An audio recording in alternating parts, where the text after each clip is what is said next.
अवधूत चिंतन श्री गुरुदेव दत्त. नमस्कार. अल्पनिता शोमध्ये तुमचे स्वागत.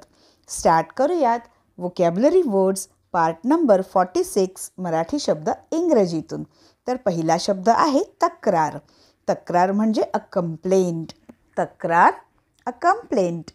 पुढचा शब्द घेऊयात तक्रार येणे म्हणजे टू रिसीव्ह अ कंप्लेंट. तक्रार येणे टू रिसीव्ह अ कंप्लेंट.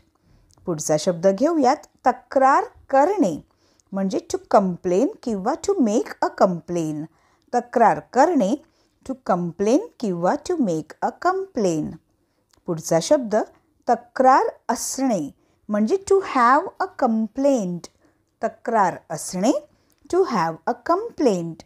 पुढचा शब्द तक्रार नोंदवणे म्हणजे टू रिपोर्ट किंवा टू फाईल किंवा टू रजिस्टर अ कंप्लेंट.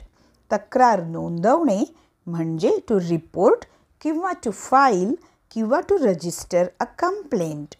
पुढचा शब्द तक्रार न करता म्हणजे विदाऊट कंप्लेनिंग. उदाहरणार्थ आई जेवण बनवते आणि मग मुलं शाळेतून येतात तेव्हा म्हणजे आज काय केलं तर आई सांगते विदाऊट कंप्लेनिंग म्हणजे तक्रार न करता जे केलं आहे ते आज खाऊन घ्यायचं आहे.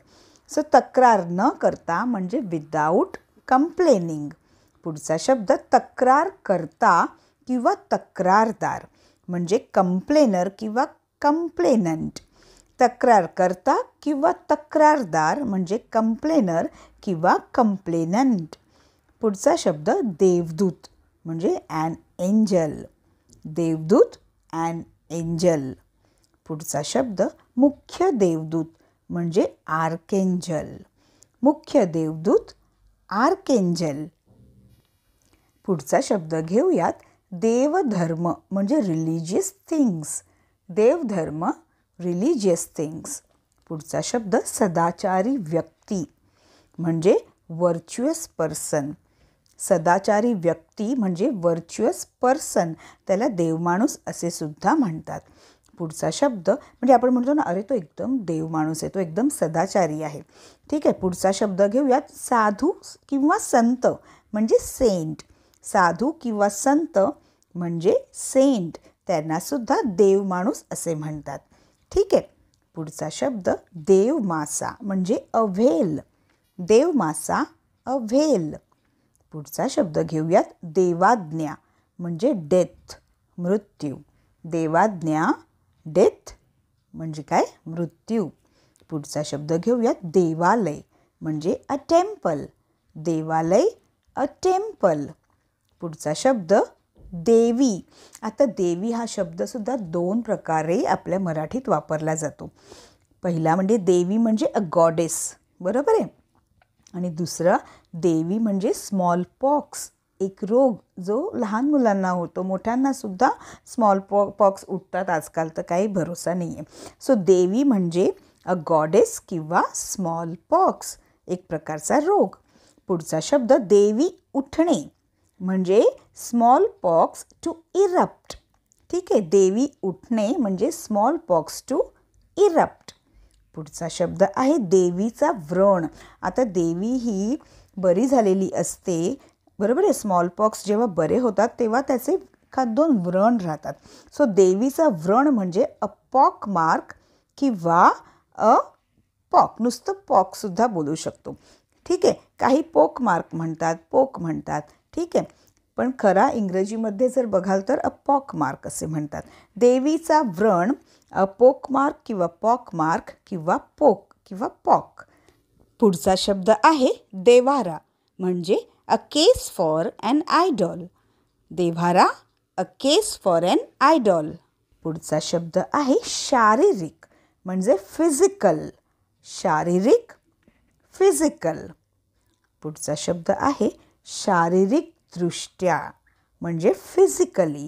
आपण काही वेळेला म्हणतो ना अरे शारीरिक दृष्ट्या आहे ना तो असा आहे, ती अशी आहे. सो शारीरिक दृष्ट्या म्हणजे फिजिकली. शारीरिक दृष्ट्या ते फिट आहे एकदम. फिजिकली ते फिट आहे एकदम. ठीक आहे. पुढचा शब्द घेऊयात शारीरिक सामर्थ्याने म्हणजे सुद्धा फिजिकली. शारीरिक सामर्थ्याने फिजिकली. पुढचा शब्द घेऊयात शारीरिक सामर्थ्याने झाला आहे. आता पुढचा शब्द क्षमाशीलता. क्षमाशीलता म्हणजे फॉरगिव्हनेस किंवा मर्सीफुलनेस. क्षमाशीलता म्हणजे फॉरगिव्हनेस किंवा मर्सीफुलनेस. पुढचा शब्द घेऊयात, क्षम्य किंवा क्षमा करण्यास योग्य. म्हणजे काय? एक्सक्युजेबल किंवा फॉरगिवेबल. क्षम्य किंवा क्षमा करण्यास योग्य त्याला म्हणतात एक्सक्युजेबल किंवा फॉरगिवेबल. पुढचा शब्द आहे माकड. A monkey. माकड, अ मंकी. पुढचा शब्द घेऊयात, वानर. वानर म्हणजे सुद्धा माकडच म्हणतात. वानर.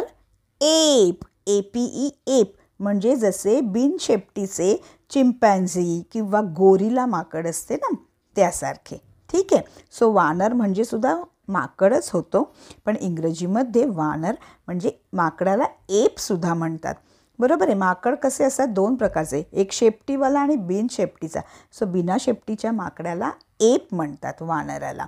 सो कोणते असतात? चिंपॅन्झी किंवा गोरिलासारखे माकड. ठीक आहे. पुढचा शब्द आहे माकडासारखा किंवा पुन्हा माकड म्हणजे सिमियन. माकडासारखा किंवा माकड म्हणजे सिमियन. पुढचा शब्द माकड चेष्टा किंवा गमतीशीर कृती. जे माकड चेष्टा करतात, सवय असते गमतीशीर कृती करतात, त्यांना म्हणतात अँटिक्स. माकड चेष्टा किंवा गमतीशीर कृती म्हणजे अँटिक्स. पुढचा शब्द माकड चेष्टा करणे म्हणजे परफॉर्म अँटिक्स.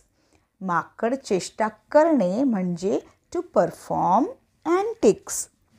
पुढचा शब्द आहे माकड हाड म्हणजे कॉक्सिक्स. माकड हाड, कॉक्सिक्स.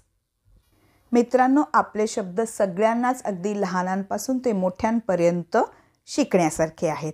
ठीक आहे. चॅनलवर जर नवीन असाल तर चॅनलला सबस्क्राईब आत्ता आणि आत्ताच करा. शिवाय बेल आयकनसुद्धा प्रेस करा. तर आता वेळ झालेली आहे एक उजळणीची म्हणजे रॅपिड फायर राऊंडची. चला तर स्टार्ट करूयात. तक्रार, अ कंप्लेंट. तक्रार येणे, टू रिसीव्ह अ कंप्लेंट. तक्रार करणे, टू कंप्लेन किंवा टू मेक अ कंप्लेन. ठीक आहे. तक्रार असणे, टू हॅव अ कंप्लेंट. पुढचा शब्द तक्रार नोंदवणे म्हणजे टू रिपोर्ट किंवा टू फाईल किंवा टू रजिस्टर अ कंप्लेंट. पुढचा शब्द तक्रार न करता म्हणजे विदाउट कंप्लेनिंग. तक्रार करता, कंप्लेनर. देवदूत, अन एंजल. मुख्य देवदूत, आर्कएंजल. देवधर्म, religious things. सदाचारी व्यक्ती, व्हर्च्युअस पर्सन. साधू किंवा संत, सेंट. देवमासा, अ व्हेल. देवाज्ञा, डेथ. देवालय, अ टेम्पल. देवी, अ गॉडेस किंवा स्मॉल पॉक्स, एक प्रकारचा रोग. देवी उठणे, स्मॉल पॉक्स टू इरप्ट. देवीचा व्रण, अ पॉकमार्क. देवारा म्हणजे a case for an idol. शारीरिक, फिजिकल. शारीरिक दृष्ट्या, फिजिकली. शारीरिक सामर्थ्याने, फिजिकली. क्षमाशीलता, फॉरगिव्हनेस. क्षम्य किंवा क्षमा करण्यास योग्य, एक्सक्युजेबल. माकड, अ मंकी. वानर, एप. माकडासारखा किंवा माकड, सिमियन. माकड चेष्टा किंवा गमतीशीर कृती, अँटिक्स. माकड चेष्टा करणे, टू परफॉर्म अँटिक्स. माकड हाड, कॉक्सिक्स. मित्रांनो, वेळ झालेली आहे चॅनलला पटकन सबस्क्राईब करण्याची आणि बेल आयकन प्रेस करण्याची. हा व्हिडिओ पुन्हा पुन्हा बघा. आपल्या मित्रमैत्रिणींना, जवळच्यांना शेअर करा आणि शब्दांची खूप प्रॅक्टिस करा. इंग्रजी बोलत राहा, मराठी छानपैकी बोलत राहा. तर पुन्हा भेटूया अल्पनीता शोच्या वोकॅब्युलरी वर्ड्स पार्ट नंबर 47 मध्ये अजून काही मराठी शब्द इंग्रजीतून घेऊन. धन्यवाद.